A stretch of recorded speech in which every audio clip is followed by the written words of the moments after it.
ঐশী, এখন পর্যন্ত বর্জ্য অপসারণের কোনো কার্যক্রম কি চোখে পড়েছে আপনার? যদি পড়ে থাকে সেটি কেমন দেখছেন সেই সম্পর্কে জানতে চাই। শাওন, এখন পর্যন্ত সকাল থেকে আমার চোখে পড়েনি কার্যক্রম, যেটা অপসারণ কার্যক্রম পরিচালনা চলছে সেরকম চোখে পড়েনি। সিলন টি রপ্তানিতে শীর্ষে, তবে বর্জ্য বেশ কয়েক জায়গায় চোখে পড়েছে।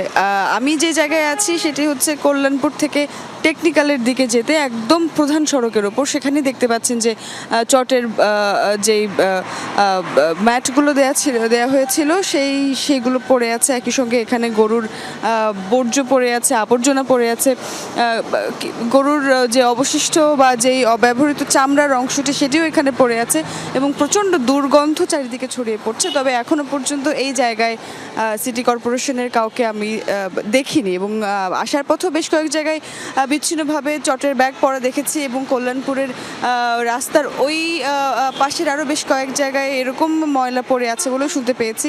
তবে মিরপুর 1-এর ঈদগাহ মাঠের ওই দিকেই যে পরিচ্ছন্নতা কার্যক্রম চলছে বলেও জানতে পেরেছি আমরা।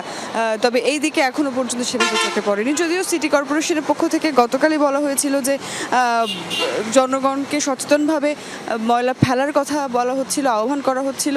কারণ এরকম আমরা শুনেছি যে বর্জ্য অপসারণ করার পর কিছুক্ষণ পর আবারও সে একই জায়গায় এসে বর্জ্য ফেলা হচ্ছে, এরকমও অভিযোগ আমরা পেয়েছি।